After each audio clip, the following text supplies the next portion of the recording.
মানেরা চিনল না বিনা দোষে নিষ্ঠুরেরা দিল কত যন্ত্রণা।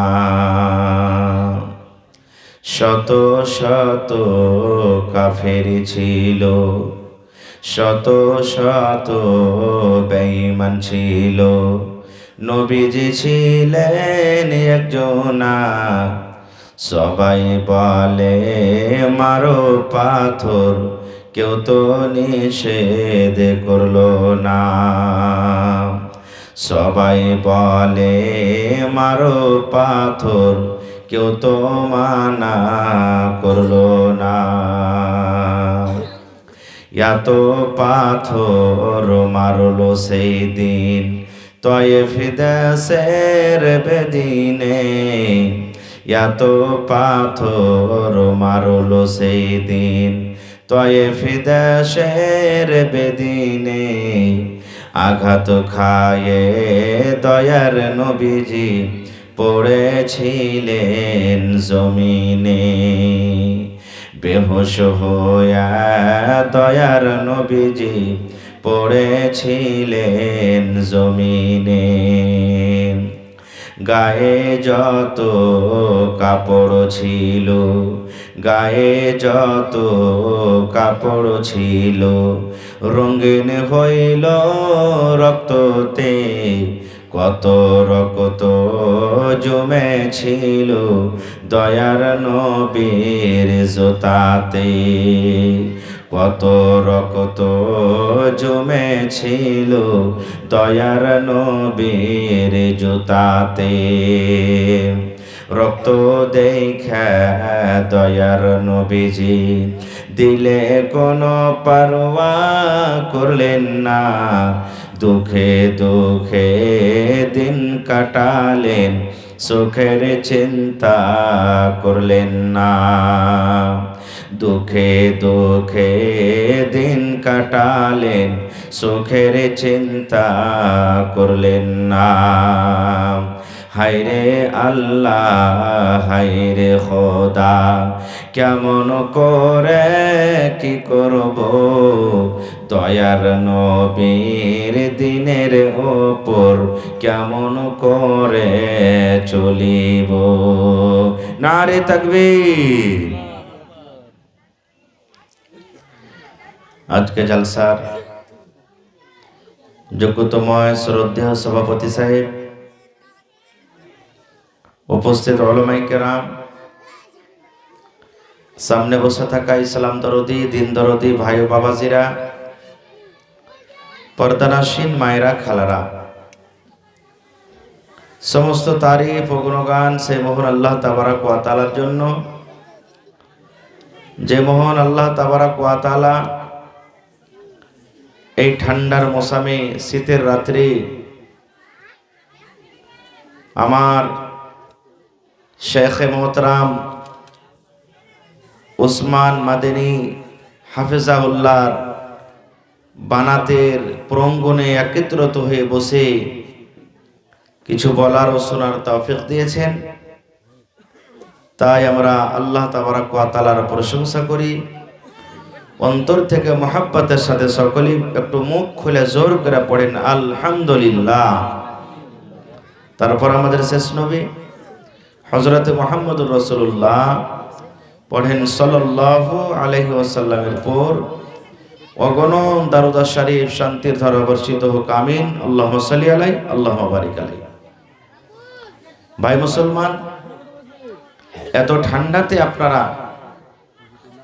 মজলিসে বসে আছেন, মায়েরা খালারা বসে আছেন, ইচ্ছা করছে যে মনে হয় ল্যাপের তলে চলে যাব, তাও আপনারা যান না। এটা হলো আল্লাহর প্রতি মহব্বত, রাসূলের প্রতি মহব্বত, কোরআনের ভালোবাসা, দ্বীনের ভালোবাসা ভিতরে আছে বলেই এত কষ্ট করে আপনারা এখানে বসে আছেন। ভাই মুসলমান, আজকে আমি আপনাদের সামনে কোরআন মাজিদের দু জায়গা থেকে আয়াত তেলাওয়াত করেছি। সে আয়াতগুলিকে সামনে রেখে আমি আমার বক্তব্য ইতি করব। আমা তাওফিকি ইল্লা বিল্লাহ। আল্লাহর কাছে দোয়া করি রব্বুল আলামিন আমি যা কিছু বলবো যেন সহি হাদিস এবং কোরআন থেকে বলতে পারি, সাথে শোনার পরে যেন আমরা আমল করতে পারি, তার জন্য আল্লাহ আমাদেরকে তৌফিক দেন। পড়ুন আল্লাহুম্মা আমিন। ভাই মুসলমান, আজকে ডিসেম্বর মাস, অর্থাৎ 2025 সাল শেষের মধ্যে আছে। 27 তারিখ হয়ে গেল নাকি? আর কয়েকটা দিন বেঁচে আছে। তারপরে ইংরেজি মাসের 1 তারিখ থেকে, সামনে জানুয়ারি মাসের 1 তারিখ থেকে 2026 সাল শুরু হয়ে যাবে। মোটামুটি কয়দিন আছে আর মধ্যখানে? 4 দিন আছে নাকি? 4 দিন পর এই বছর শেষ হয়ে যাবে। আমরা কত ভাই খুশি মানাছি, যাক বছর শেষ হয়ে গেল। জানুয়ারি মাসের 1 তারিখে মুরগা জবাই করব, কত ভাই মাছ জবাই করব, কেউ ডিম জবাই করব, কেউ বিরিয়ানি পোলাও খাবো আর খুব খুশি মানাবো। কেউ মদও পান করবে, কেউ ডিজে নিয়ে এসে ডান্সও করবে, গান বাজাবে, কত রকম গুনার কাজ করবে। না, জাস্ট করতে হবে না ভাই, গান বাজাইতে হবে না, খুশিও মানাইতে হবে না। আল্লাহ তাবারাক ওয়া তাআলা এই যে একটা বছর কেটে গেল, এটা নিয়ামত দিয়েছিলেন আমাদেরকে, নিয়ামত দিয়েছিলেন, আমাদের জন্য নিয়ামত ছিল। আর আল্লাহ তাবারাক ওয়া তাআলা কোরআনে বলছেন যে কিয়ামতের দিন প্রত্যেক নিয়ামত সম্পর্কে আল্লাহ জিজ্ঞাসা করবেন, প্রত্যেক নিয়ামত সম্পর্কে আল্লাহ ছাড়বেন না। আফসোস, আজকে আমাদের মুসলমান নওজওয়ানের মা খালাদের যে আমরা 1 তারিখে খুশি মানাই, 1 তারিখে খুশি মানার দিন নয়, 1 তারিখে হলো কান্দার দিন, 1 তারিখে হলো আল্লাহর কাছে চাহার দিন, 1 তারিখে আল্লাহ রাব্বুল আলামিনকে কিছু বলার দিন। বলবেন হাজি মাওলানা 1 তারিখে কি আল্লাহর কাছে কানবর চাহাবো? আল্লাহ তাআলাকে এই কথা বলবেন, হে আল্লাহ, আমি এদিকে ওদিকে 1 বছর কাটিয়ে দিলাম, বুঝতে পারলাম না কতটি জীবনে নামাজ ছাড়লাম, 1 বছরে কতটি মিথ্যা কথা বললাম, কতটি চুগলখড়ি করলাম, কার হক মেরে খাইলাম, কার পরে জুলুম অত্যাচার করলাম।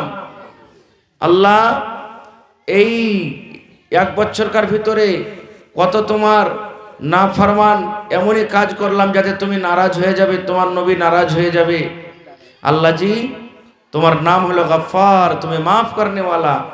2026 সাল শুরু হয়ে গেল। আল্লাহ জি, তুমি আমাকে এই বছরে এমনভাবে আল্লাহ তৌফিক দাও, তোমার দরবারে দোয়া করছি যেন আমার নামাজ না ছুটে, আমি কোনো মানুষের পরে জুলুম অত্যাচার না করি। আল্লাহ, আমার দ্বারাতে কোনো রকমের গুনাহ না হয়, কোনো মানুষের চুগলখড়ি না করি, গীবত না করি। এই ধরনের আল্লাহ রাব্বুল আলামিনের দরবারে দোয়া করতে হবে। এই জন্য কোনোদিন আল্লাহ তাবারাক ওয়া তাআলার নাফরমান বান্দা হইতে হবে না। আর হাদিসে এসেছে, আমার শেখ মুহতারামেরা বসে আছেন, জিজ্ঞাসা করবেন, আল্লাহ রাসূল বলেছেন ফাজহাক কালিল, কম হাসো, ওয়াবকা কাসির, আর বেশি করে কান্দো। দুনিয়াতে যতদিন বেঁচে আছি কম হাসতে বলেছেন, বেশি বেশি কাঁদতে বলেছেন, কিন্তু এর উল্টা আমরা করছি, বেশি আমরা হাসছি আর কমই আমরা কাঁদছি। আমাদের জীবনটা গেছে কিসে? এক অপরের গীবত করতে। আমাদের জীবনটা গেছে কিসে? এক অপরের চুগলখড়ি করতে। আমাদের জীবনটা গেছে কিসে? এক অপরের বুরাই করতে। এই তো চায়ের দোকানে বসে গেলাম, বাজারে বসে গেলাম, গলিতে বসে গেলাম, 2 জন 4 জন 5 জন বসে গেলাম, গল্প শুরু হয়ে গেল। অমুক মাদানি তো এরকম, ও তো লোককে ঠেকে ঠেকে খায়, এরকম ওরকম হয়েছে। অমুক হাজি তো এরকম, অমুক নমাজি তো এরকম। আরে ওই লোকটা নমাজ পড়ছে, ওর থেকে আমি ভালো রে, নমাজ খাটে নেই, পড়ি না আমি। এই যে না, কাউরে গীবত করতে হবে না ভাই। খবরদার, যদি আপনি ভালো হন যদি আপনি যার ব্যাপারে গীবত করছেন, চুগলখড়ি করছেন, পারলে ডাইরেক্ট ওকে বলেন, ভাই রে তোমার ব্যাপারে এরকম আমি কথা শুনেছি, বা তুমি এই কাজটা করছো ভাই, তাহলে তুমি কিন্তু এই কাজটা করো না। শেখ সাদি রহমতুল্লাহ আলাইহি বলেন যে যদি আমার ভিতরে কোনো বুরাই পাও তাহলে ডাইরেক্ট আমাকে এসে বলো, আমি শুনবো। আমার ভিতরে যে কমিটা আছে, আমার ভিতরে যে ভুলটা আছে, আমাকে যখন তুমি ধরিয়ে দিবে তা আমি হেদায়েত পেয়ে যাব, হয়তো আমি বদলে যাব, আমার দ্বারাতে ভুল হবে না। আর আমার ভুলটা তুমি ওর সামনে ওর সামনে ওর সামনে ওর সামনে যদি বলে বেড়াও তো এটা হলো কি গীবত হয়ে গেল, গীবত হয়ে গেল। এই জন্য যার ভুল তার সামনে বলো।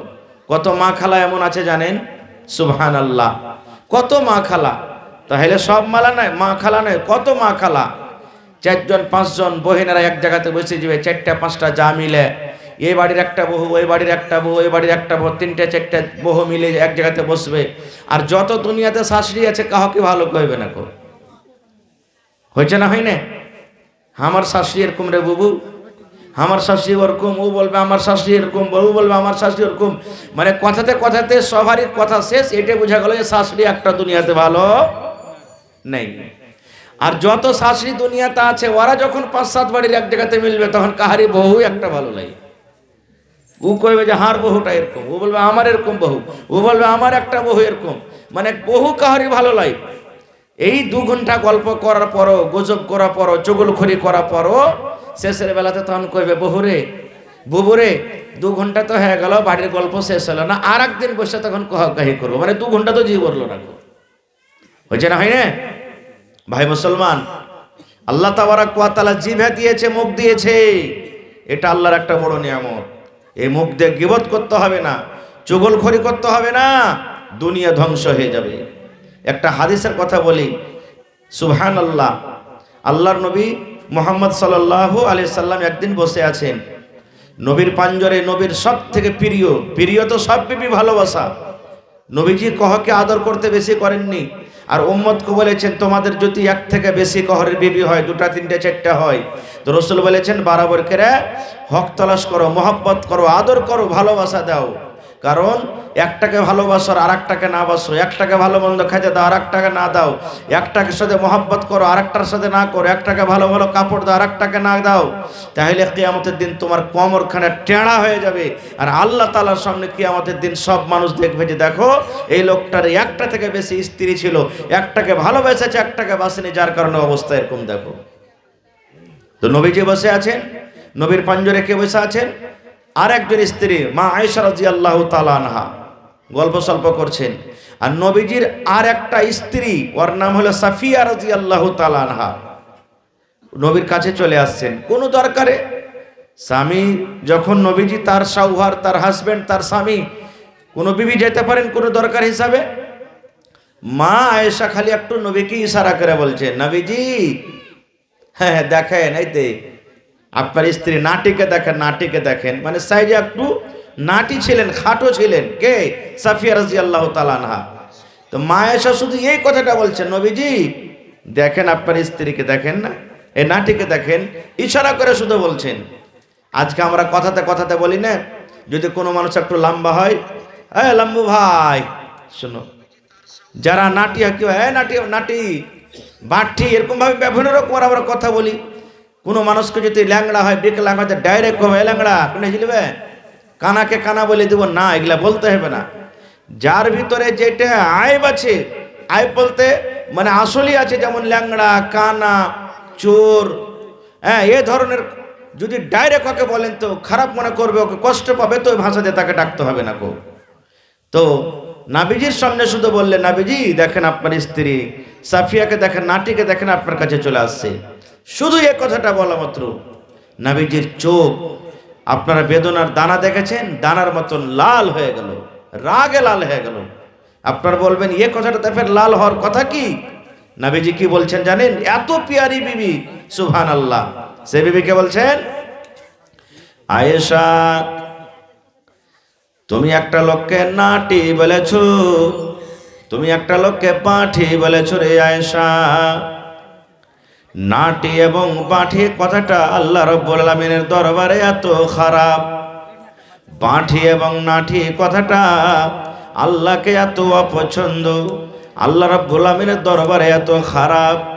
আয়েশা রে, যারা নাটি ওরাও আল্লাহর তৈরি, যারা লম্বা ওরাও আল্লাহর তৈরি, যারা মোটা ওরাও আল্লাহর তৈরি, যারা পাতলা ওরাও আল্লাহর তৈরি, যারা ধলো ওরাও আল্লাহর তৈরি, যারা কালো ওরাও আল্লাহর তৈরি।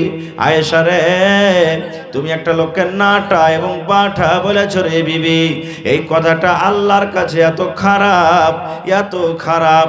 কথাটাকে ধরে যদি তুমি সমুদ্রে ছেড়ে দাও, এই নাটা কথাটাকে ধরে যদি একটা তুমি লদ্দিতে ছেড়ে দাও, পুকুরে ছেড়ে দাও, আয়েশা এই কথাটা আল্লাহর কাছে এত খারাপ, এত খারাপ। কথাটাকে ধরে যদি একটা সমুদ্রে ছেড়ে দাও, গোটা সমুদ্রের পানি দুর্গন্ধ হয়ে যাবে রে আয়েশা। দুর্গন্ধর কারণে ওই সমুদ্রের পানি পান করা যাবে না। সুবহানাল্লাহ, হাদিসের কথা। আয়েশা, সমুদ্রের পানি পান করা যাবে না, এত দুর্গন্ধ হবে পানিতে। বলার উদ্দেশ্য নবীজি দেখাইতে চাইছেন যে কত খারাপ। আর আজকে যে আমরা রাত দিন এক অপরের যে আমরা গীবত করছি, তাহলে অবস্থা কি হবে কিয়ামতের দিন?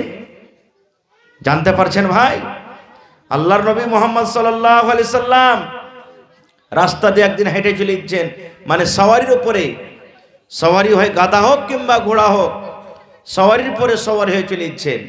সাহাবায়ে কেরাম শুতে আছেন, ভালো করে শুনবেন মায়েরা খালারা, আপনারাও, আপনাদের দ্বারাতে বেশি এই গুনাহটা হয়েছে। তাও চলিচ্ছেন, হাঁটছেন হাঁটছেন, হঠাৎ করে সওয়ারি ধিড়কে গেল। ধিড়কে বুঝেন তো আপনারা?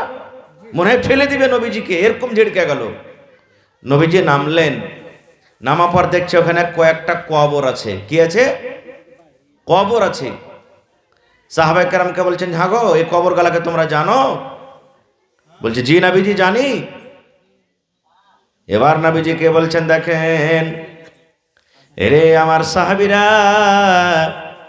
আমার সওয়ারি ধিড়কে গেল, তোমরা কি জানো কি কারণে ধিড়কিল? বলছেন, না নবীজি আমরা জানি না।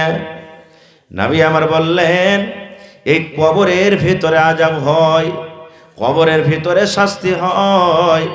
আর যারা জীবজন্তু ওরা কবরের আযাব জানতে পারে, আল্লাহ রাব্বুল আমিন তারাকে জানান এবং শোনান। মানুষ এবং জিন ছাড়া, মানুষ এবং জিন কবরের আযাব কিন্তু শুনতে পাই না। নবী আমার বলেন, কবরের ভিতরে তাকে এমন ভাবে শাস্তি হয়, হাউমাউ করে চিৎকার করে। আমি যদি আল্লাহকে বলি, রব্বুল আলামিন তুমি আমার সাহাবীরাকে তুমি কবর আযাবটা তুমি শুনিয়ে দাও, আল্লাহর দরবারে যদি আমি দোয়া করি, হয়তো আল্লাহ রাব্বুল আমিন তোমাদেরকে শুনিয়ে দেবে, তোমরা কবর আযাব জানতে পারবে। কিন্তু আমি এরকম দোয়া করব না। কেন করব না? এই জন্য করব না, যদি তোমরা কবর আযাবের ব্যাপারে তোমরা জেনে নাও, যদি কবর আযাব তোমরা শুনে নাও, তাহলে ডরের কারণে, ভয়ের কারণে তোমরা মানুষকে দফন করবে না, মানুষকে তোমরা দফন করবে না। সাহাবায়ে কেরাম বলছেন, নবীজি গুনাহগালা কি করতো কেরা? কোন গুনার কারণে এরাকে কবরে আযাব হয়? নবী আমার বললেন, দুটা লোককে দু প্রকারের গুনার কারণে আযাব হয়। এরা যদি ইচ্ছা করলে পারে গুনাহ থেকে বাঁচতে পারত। গুনাহ দুটা হলো বড় রে, গুনাহ দুটা বড়, পাপ দুটা বড়, কিন্তু গুনাহ থেকে বাঁচাটা হলো খুব সহজ। আল্লাহর নবী বলেছেন, এক নম্বর গুনাহ, এক নম্বর পাপ, এই লোকটা যে কবরের ভিতরে আযাব হয়, এই পেশাবের ছিটা থেকে বাঁচতক না। এক নম্বর গুনাহ পেশাবের ছিটা থেকে বাঁচতক না। পেশাব যখন করত, ছিটে ছিটে ছিটে ছিটে পায়ে পড়ে যেত, জুতাতে পড়ে যেত, পায়জামা লুঙ্গিতে পড়ে যেত, এই পেশাবের ছিটে থেকে বাঁচতক না। আর দুই নম্বর গুনাহ নবী বলেছেন, এই যে কবরের ভিতরে আর একজনের আযাব হয়, ই গীবত করত, বেশি বেশি করে চুগলখড়ি করত। নারে তাকবীর! গীবত করত। তাহলে দেখেন দুটা কত বড় পাপ। কত ভাই এমন আছেন পেশাব করবে পানি নেবে না, মতলবের ভিতরে আছে না নেই ভাই? মনে করবে নমাজ পড়ি না তো পানি লে কি করবো? আরে ভাই, নমাজ পড়েন না তো একটা গুনাহ হলো, পানিও নিলেন না তো আরেকটা যে গুনাহ হয়ে গেল। কম করে একটা গুনাহ করলেন তো একটা তো নেকিও করেন, কমসে কম একটা গুনাহ থেকে বাঁচেন। আরে পানি কিনতে কি আপনাকে টাকা লাগছে? আল্লাহ তো নিয়ামত দিয়েছে পানি, পানিটা নিয়ে যদি আপনি পেশাব করেন তো কি অসুবিধা হয়ে গেল? এই জন্য পানি নিয়ে পেশাব করবেন। পানি যদি না পান, এমন জায়গাতে চলে গেছেন পানি পান না, তো ঢেল তো আছে, ঢেল ইস্তেমাল করেন, সুখা ঢেল ইস্তেমাল করেন। কত আল্লাহ আসান করেছেন, কত ছুট দিয়েছেন। মুসা নবীর জামানাতে আল্লাহ কত কড়া করে সরিয়ে দিয়েছিলেন জানেন? যদি পেশাব করতে যে কোনো জায়গাতে পেশাব লাগতো তো ওই জায়গাটাকে, চামড়াখানটাকে কাইটা ছিঁড়ে ফেলতে হইতো। এত আল্লাহ রাব্বুল আলামিন তো কত আসান করে দিয়েছেন আমাদের জন্য। আর মা খালারাকে বলবো, এখন তো আল্লাহর রহমতে খুব মা খালারা ভালো। কারণ আগেকার মায়েরা, আগা জামানার মায়েরা, খালারা, ওরা পেশাব পায়খানা করতে যেত যখন ল্যাট্রিন বাথরুম বাড়তে ছিল না, তো পেশাব পায়খানা করে এসে তখন বাড়তে ওরা পানি খরচ করত। আল্লাহর রহমতে এখন এগুলা সব পড়ালেখা ভিতরে এসেছে, তো এগুলা দূর হয়ে গেছে। কিন্তু পুরুষের মধ্যে একটা বদ অভ্যাস এখন আছে, ই পেশাব করে পানি লিবে না। এই নওজওয়ান যারা এখনো লেন না পানি, খবরদার পানি লিবেন, নাহলে পাপে গুনাহ আপনার হয়ে যাবে। 2 নম্বর, চুগলখড়ি করত। গীবত আর চুগলখড়িতে পার্থক্য আছে, আলাদা আলাদা। কিন্তু গীবত কাকে কহে? আপনি এমনই লোকের ব্যাপারে কথা বলছেন যে এখানে মজুদ নাই, এটা মজুদ নাই। যেমন উদাহরণ নিয়ে এলেন কোন হাজি সাহেবের ব্যাপারে, আরে ওই সোলেমান হাজি, ও তো এরকম ওরকম, ওই যে ওর খিফত শুরু করে দিলেন, এটা হলো কি? গীবত। আর চুগলখড়ি কাকে কহে? আমার কথা আপনাকে লাগিয়ে দিলে, আপনার কথা আমাকে লাগিয়ে দিলে তো ভিড়ে যায়, কারা ফাটাফাটি শুরু হয়ে যায়, একে বলে কি? চুগলখড়ি। চুগলখড়ি যে করবে নিজ ধ্বংস হবে, অপরকে ধ্বংস করে দিবে। যেমন একটা উদাহরণ দিই আপনাদেরকে, একটা মিশাল দিই যে চুগলখড়ি কত বড় খাতারনাক জিনিস হয়। একটা লোক একটা গোলাম বিক্রি করতে গেছে বাজারে। আগা জামানাতে গোলাম বিক্রি হইতো, দাস দাসী বাজারে বিক্রি হইতো। যেমন গরু ভুঁস এখন বাজারে বিক্রি হয় না, তখন চাকর নৌকার বাজারে বিক্রি হইতো। একটা লোক একটা চাকরকে, গোলামকে বিক্রি করতে গেছে বাজারে, আর এলান করছে। যেমন এখন কবি বেচে, মাছ বেচে, ভাই আমার মাছ নিয়ে এলাও, আমার কবি নিয়ে এলাও, আমার পেঁয়াজ নিয়ে এলাও, এরকম এলান করছে না, করে না বাজারে, আপনারা জানছেন। তো যে গোলামটা বিক্রি করতে গেছে এলান করছে, কি গেছে? কইছে ভাই আমার গোলাম নিয়ে এলাও, কাম কাজে খুব ভালো, ভাই আমার গোলাম নিয়ে এলাও, কাম কাজে খুব ভালো। কিন্তু একটাই শুধু এর ভিতরে বদ অভ্যাস আছে যে একটু বেশি বেশি করে গীবত করে, খালি চুগলখড়ি করে, একটু খালি চুগলখড়ি করে। এই কিন্তু অরিজিনাল কথাটা বলে দিচ্ছে সবারই সামনে। এই কি বলছে? আমার গোলামটা তুমি নিয়ে এলাও, সব কাজ ভালো, খালি একটু করে চুগলখড়ি করছে। ভালো করে শুনবেন কিনা কথাটা। একটা লোক তখন এসে বলছে যে, মানে গ্রামের মোড়ল সর্দার, কইছে হ্যাঁ হ্যাঁ আমার একটা ছেলে পেলে নাই, 10-15 বিঘা জমি জায়গা আছে, কে খাইবে? একটু করে চুগলখড়ি না করছে, করছে করুক গা, বেটা বানিয়ে লিব, ওকে বেটা বানিয়ে রাখবো, আমার বেটার মতো নিয়ে থাকবে, আর কেন চুগলখড়ি করবে? ও ছোট মোটো কথা মনে করে বাড়ি কিনে নিয়ে চলে গেল কিনা ওকে। এবার থাকে থাকে যে চুগলখড়ি যে করবে, ওর যেটা বদ অভ্যাস কোনোদিন ভুলতে পারবে না। মোড়ল ওকে যত জমি জায়গা ছিল সব সাথে সাথে করে 2-4 দিনে দেখিয়ে দিয়েছে। দেখিয়ে দেওয়ার পর একদিন তখন মোড়লকে বলছে, মোড়লজি আমার মনটা ভালো লাগে না, আমি বাড়িতে থাকবো, আপনি যান, কামে যাবেন। তো চলে গেলেন। বাড়িতে তখন আছে, তখন চাকরটা ওই মোড়লনিকে কইছে, মোড়লনি একটা কথা বলবো। বলছে কি রে বাপ? বলছে মোড়ল যে আমাকে কয়েকদিন যে ঘুরাইতে লাগালো জমিতে, জানছেন একটা বেটি ছেলে সুদার চক্কর চলছে খুব। দেখেন কথাটা কি লাগেছে, ও চক্কর চলছে, আপনি বুঝতে পারেন না? বলছে তাই না? তো হ্যাঁ। বলছে আমাকে এরকম মনে হলো যে ওরা কাল বিবাহ পর্যন্ত করে নিবে। জি, তোমার ছেলে পিলা হয় না, ওকে বিবাহ পর্যন্ত করে নিবে। বলছে হ্যাঁ রে বাপ, কি করতে হবে? বলছে কি করতে হবে? কিছু জানি আমি, যদি করতে চাও তো এখনো উপায় আছে, একটা রাইতে মতো রাইজ বাইচা আছে। বলছে কি করতে হবে?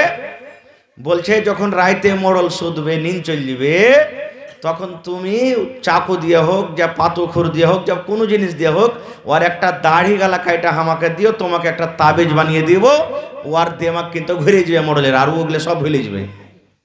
দেখেন কি কথা বলছে, যে রাইতে শুধবে তখন তুমি আমাকে একটা ওর দাড়ি গালা কেটে দিও, বাকি যা করার আমি করবো। বলছে ঠিক আছে, এটা তো আসান কাম, স্বামী স্ত্রী একসাথে থাকবে, পুরুষ নিন যাবে, একটা দাড়ি নিতে কি আর কোনো অসুবিধা নেই। এবারে মোড়ল বাড়িতে এসেছে, দুপুরে খানা পিনা খাওয়ার পর তখন বলছে যে রে চল তো জমিনে, তুই দুদিন থেকে যাসনি, পারি না চত ঘুরে আসি। এবার চলে গেছে, যা পর তখন ঘুরতে ঘুরতে মোড়লকে কি বলছে, মোড়ল একটা কথা বলবো। বলছে কি? বলছে যে আমি যে দুদিন থেকে বাড়িতে আছি, তা আপনি জানেন না আপনার স্ত্রী কি কাজ করে? হ্যাঁ, এরকম এরকম ও অপরের সাথে ভালোবাসা করে। আর আপনার যদি বিশ্বাস না হয়, যে দেখবেন রাইতে শুধবেন তো আপনাকে কাটতে যাবে, কাটতে যাবে আপনাকে। আপনার যদি বিশ্বাস না হয় তো চুক পাতিলিয়া হোক বা চাকুলিয়া হোক আপনাকে কাটতে যাবে। বলি তাই নাকি রে, সত্যি বলছিস? বলছে হ্যাঁ। বলছে ঠিক আছে, তাইলে জমিন জায়গা ঘোরাফোরা করা, ইসার নামাজ পড়ে শুতেছে দুজন। এবার এক অপরকে জোগাইছে। কি জোগাইছে? মোড়ল্লি নিনজাই নে যে মরা সুতলে পারি তোর একটা দাড়ি কাটবো, তাবিজ বানাবো। আর মোড়লে নিনজাই নে যে আমি নিনজাইতে গেলে হয়তো আমাকে ছুরি দিয়ে জবাই করে দিবে। এক অপরের তালে আছে। আব কেউ নিনজাই নে, রাত 12, 1, 2টা হিটছে। তখন এই করতে করতে মোড়ল বলছে যে না, একটু আমাকে বাহানা করতে হবে ভোগা দিয়ে।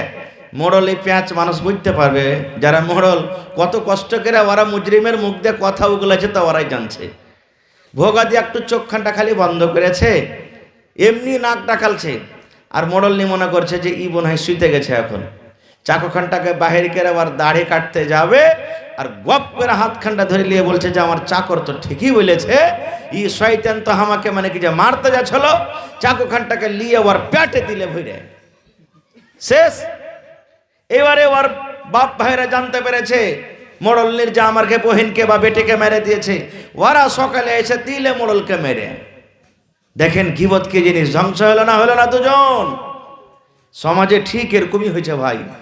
কিছু চুগলখোর মানুষ এমন আছে, এক দোস্ত আর এক দোস্তের ভালোবাসা দেখতে পারে না, এক বন্ধুর আর এক বন্ধুর ভালোবাসা দেখতে পারে না, এক ভাইয়ের আর এক ভাইয়ের ভালোবাসা দেখতে পারে না, এক বাপ আর এক বেটার ভালোবাসা দেখতে পারে না, একটু রাখেন, ভালোবাসা দেখতে পারে না। যার কারণে সমাজে এরকম হয়েছে। কত দেখবেন জীবন এরকম ভাবে মানুষের জীবন নষ্ট হয়েছে। ভাই আমার, এই জন্য এই গীবত আর চুগলখড়ি খুব সব থেকে বড় খতরনাক জিনিস। আমার উস্তাদে মোহতারাম শেখ আশরাফুল হক রহমানি রাহিমাহুল্লাহ দুনিয়া থেকে চলে গেছেন। খুব মুত্তাকি তাহাজ্জুদ গুজার মানুষ ছিলেন। আমাদেরকে বলতেন যে মানুষের দোস্তি কিভাবে টুটে জানেন? দু দোস্ত ছিলেন, দু দোস্ত, এমনই কাহারা দোস্ত যে ও আর বাড়তে খাইতো, তের বাড়তে হাজিত, কের বাড়তে কি খাইলে ওর বাড়তে হাজিত, এরকম এখনো দুনিয়াতে আছে এরকম বন্ধু তালি আছে না নেই? গ্রামের একটা লোককে খুব খারাপ লেগেছে। তখন ওরা দুজন একদিন হেঁটে চলিচ্ছে। তখন ওই যে যাকে খারাপ লেগেছে আর একটা লোক, ও বলছে এ ভাই, তোমরা দু দোস্ত খালি হেঁটে চলিচ্ছ, একসাথে যেখানে ইচ্ছ ঘোরাফেরা করছো, আজ আমাকে শুতে নিবে না? বলে চলো, নেবো না কেন, চলো আমাদের সাথে চলো। হাঁটতে হাঁটতে যখন 10 কদম গেছে, তখন একটা দোষকে কইছে ভাই তুমি রুকো, ভাই তুমি রুকো। বলছে কেন? বলছে তোমাকে দুটা কথা বলবো। আর আরেকটা দোষকে বলছে ভাই তুমি 10 কদম হাঁটো, তুমি 10 কদম হাঁটো, একে তোমার দোষকে দুটা কথা বলবো। বলে ঠিক আছে বলো। এবার 10 কদম যখন হেঁটে চলে গেছে, তখন ওই যে লোকটা পাছে এসেছে, যাকে দুটা কথা বলবো বলেছে, দাঁড় করেছে, একে বলছে থেকে ভাই বলবো না, চলো সাথে সাথে। এবার চলে গেল। এই 10 কদম হাঁটা পর তখন দু দোষ আবার এক জায়গাতে হয়েছে। তখন আগেকার দোষটা পরেকার দোষকে কয়েছে হাজি দোষ কি কহিলে উ, আপনারা বলেন তো কি কহেছে? কয়েন জোর করে বলেন। এটাই না বলবে যে আমাকে কিছু বলেনি, ওই দোষ মানবে? কইছে হাজি দোষ, এত আমরা জিগরি দোস্ত জি, আর তুমি আজ আমার সামনে কথাটাকে ছুপাইছ? কইছি হ্যাঁ জি দোষ, আসলেই বলবো কে বলেনি। কইছে ওরে আল্লাহ, তুমি আমার দোস্তিটাকে ভেঙে দিলে জীবনের যে দোষ। হ্যাঁ ওইটাই তোমার লেগে ভালো হয়ে গেল, ওর কথাটা তুমি আমাকে শুনেলে না। এই দেখেন দোস্তিকে ভেঙে দিলে। এই জন্য গীবত আর চুগলখড়ি খুব খারাপ। এই জুবান দিয়েছে আল্লাহ খুব বড় নিয়ামত। এতে কি পড়িতে হবে? একটা দোয়া শিখিয়ে দিচ্ছে আপনাদেরকে। এই যে 2026 সাল শেষ হয়, আপনাকে দোয়া দিচ্ছি, এই দোয়াটা পড়েন আপনারা। কি নবী আমার বলেছেন, সহিহ বুখারী শরীফের আখরি হাদিস, কালিমাতানি হাবিবাতানি ইলার রহমানি সাকিলাতানি ফিল মিজানি ওয়া খাফিফাতানি আলাল লিসান। কত সুন্দর দোয়া জানেন? নবী আমার বলেছেন, কালিমাতানে হাবিবাতানে ইলার রহমানি, দুটা কালিমা, দুটা কথা আল্লাহর কাছে খুবই ভালো, আল্লাহর কাছে খুবই ভালো। তা আল্লাহ যে কথা দুটা ভালোবাসেন, তো কথা দুটা খারাপ হইতে পারে? জোরে বলেন, খারাপ হইতে পারে? আল্লাহর রাসূল বলছেন আল্লাহকে কথা দুটা খুব ভালো। ওয়াসাকিলাতানি ফিল মিজান, আর কথা যখন তারাজুতে ওজন করা হবে রে ভাই, খুবই ভারী হবে, খুবই ভারী হবে। দুয়াটার ফজিলত এটা। 3 নম্বরে নবী বলেছেন ওয়া খাফিফাতানি আলাল লিসান, আর ওই দুয়াটা যখন আপনি জুবানে পড়িতে যাবেন একবারে হালকা হবে। পড়িতে পারবো না এরকম কোনো নয়, যারা পড়ালেখা ওরাও পড়িতে পারবে, যারা পড়ালেখা করেনি ওরাও পারবে, যারা আরবি জানে ওরাও পারবে, যারা আরবি জানে না ওরাও পারবে। আল্লাহ রাসূল বলেছেন যারা মাদ্রাসাতে পড়ালেখা করেছেন তারাও পারবে, যারা পড়ালেখা করেনি তারাও পারবে। এত সহজ, এত আসান, পড়িতে পারবো না, জিভে আটকে যাবে, পড়িতে আমার খাস্তানা হবে কিংবা পড়িতে কষ্ট হবে, এরকম কোনো কথা নাই। তাহলে দুয়াটার ফজিলত হয়ে গেল 3টে। 1 নম্বর ফজিলত, দুয়াটা আল্লাহ ভালোবাসেন। 2 নম্বর ফজিলত, মিজানের পাল্লাতে বেশি ভারী হয়ে যাবে। 3 নম্বর ফজিলত, জুবানে পড়িতে কোনো মুশকিল হবে না। নবী বলেছেন দুয়াকে সুবহানাল্লাহি ওয়া বিহামদিহি সুবহানাল্লাহিল আযীম। পড়েন আমার সাথে, মায়েরা মনে মনে আপনারাও পড়েন, আর আপনারা একটু জোর জোর করে পড়েন সুবহানাল্লাহি ওয়া বিহামদিহি সুবহানাল্লাহিল আযীম সুবহানাল্লাহি ওয়া বিহামদিহি সুবহানাল্লাহিল আযীম। ভেজাল লাগলো? কত মা খালা আছে, ওই শুরুখানটা পড়বে কালিমাতানে হাবিবাতানে ইলার রহমানে ওয়া সাকিলাতানে ফিল মিজানে ওয়া খাফিফাতানে আলাল লিসান, এখানটা করা পড়বে। এখানটা আপনাকে মুখস্থ করতে হবে না, এখানটা হলো দুয়ার ফজিলত, আপনাকে পড়িতে হবে শুধু এখানটা সুবহানাল্লাহি ওয়া বিহামদিহি সুবহানাল্লাহিল আযীম সুবহানাল্লাহি ওয়া বিহামদিহি সুবহানাল্লাহিল আযীম। এ আমার মায়েরা, খালারা, এ আমার দিদিরা, ইয়া কপরের গিবত না করে, ইয়া কপরের চুগলখড়ি না করে, ইয়া কপরের বুরাই না করে, মাকে, খালাকে, বোনরে, ভাইরে, যদি এই দোয়াটা আপনি পড়েন, এই দোয়াটা যদি আপনি পড়েন, আল্লাহ খুশি হয়ে যাবেন, আল্লাহ রাজি হয়ে যাবেন। আপনার কিয়ামতের দিন মিজানের পাল্লা ভারী হয়ে যাবে, মিজানের পাল্লা ভারী হয়ে যাবে, আল্লাহ রাব্বুল আলামিনের দরবারে পেয়ারা বান্দা বান্দি হয়ে যাবেন। নারে তাকবীর। একটা আপনাকে দোয়া দিয়ে দেন, আর একটা দোয়া শিখালেন। দোয়াটা তো জানছে মা খালারা, কিন্তু মেলায় মানুষ ফজিলত জানে না। কি দোয়া? লা ইলাহা, পড়েন লা ইলাহা ইল্লা আনতা সুবহানাক ইন্নী কুনতু মিনাজ জালিমিন। লা ইলাহা ইল্লা আনতা সুবহানাক ইন্নী কুনতু মিনাজ জালিমিন। কে পড়েছিলেন এটা? হযরত ইউনূস আলাইহিস সালাম। ইউনূস নবী পড়েছিলেন। কখন? যখন ওর কওমের উপরে রাগ করে, গোসা করে বাড়ি ঘর ছেড়ে যখন চলে গেছিলেন বাহিরে, ঘাট পার হইতে হবে, নদী পার হইতে হবে, মেলায় লম্বা ঘটনা আছে। ঘাট থেকে, নৌকা থেকে এবার পানিতে পড়ে গেলেন। যখন নৌকা হাবুক ডুবুক করতে শুরু হলো, পানিতে যেমনই পড়ে যা, মাছ হাঁ করেছিল সমুদ্রে, মাছের ভিতরে ঢুকে গেলেন, মাছ গিলে নিলেন। আপনারা বলেন তো, যে মাছের পেটে চলে গেলেন, মাছ যাকে গিলে নিলেন, আর কি বাঁচার উম্মিদ আছে ভাই? কোনো বাঁচার উম্মিদ নাই। কবর থেকে তো খাতারনাক হয়ে গেল, মানুষকে মাটি দিচ্ছে, কবরের ভিতরে যাইছে, তো দেখতে পাওয়া যেটা কবর, আর মাছ সমুদ্রে অত অত পানি, কোন মাছে গিললো, কে খালো, কে দেখতে যাবে? কিন্তু ইউনূস নবী, আল্লাহ রাব্বুল আলামিনের পরে এত ভরসা, আল্লাহ রাব্বুল আলামিনের পরে এত বিশ্বাস, ইউনূস নবী দোয়া কিন্তু পড়তে ছাড়ে না। তাসবিহ তাহলিল জিকির আজকার কিন্তু ছাড়ে না। মুখ দেয় একটাই কথা, লা ইলাহা ইল্লা আনতা সুবহানাক ইন্নী কুনতু মিনাজ জালিমিন, লা ইলাহা ইল্লা আনতা সুবহানাক ইন্নী কুনতু মিনাজ জালিমিন পড়ে দিয়েছেন। আর ইউনূস নবীর পড়ার আওয়াজটা বললা যেমন উড়ে তো ভন ভন ভন ভন করে আওয়াজ করে, মাছি যখন উড়ে মশা উড়ে ভন ভন করে আওয়াজ করে, ওই ভন ভনের মতন ভন ভন ভন করতে করতে আরশের চারি পাঞ্জরে আওয়াজটা কিন্তু ঘুরছে। আল্লাহর ফেরেশতারা 8 জন ফেরেশতা আরশকে তুলে নিয়েছেন, যে আরশের উপরে আল্লাহ তাবারক ওয়া তাআলা আছেন। আরশের পাঞ্জরে পাঞ্জরে ঘুরছে ঘুরছে ঘুরছে। ফেরেশতারা জানছেন যে আল্লাহ দুনিয়াতে তোমার কোন এমন বান্দা মুসিবতে পড়ে আছে, তোমাকে ডাকছে আল্লাহ, তার ডাকে তুমি আল্লাহ জবাব দাও। আপনারা বলেন তো, ইউনূস নবী যে মাছের পেটে ডাকছেন, তা আল্লাহ তাআলার কাছে খবরটা আছে না নেই? জোরে বলেন। আল্লাহ কত কাছের খবর জানে, জানেন? কত আল্লাহ কাছের খবর জানে। আল্লাহ নবী বলেছেন, কালো রাত, কালো একটা পাহাড়, আর পাহাড়ের ওপরে পাথর যে আছে, পাথরটা হলো কালো। কি? রাতটা হলো কালো, পাহাড়টা হলো কালো। আর পাহাড়ের ওপরে যে একটা পাথর আছে, পাথরটা হলো কালো। তাহলে সবই কালো হয়ে গেল নাকি?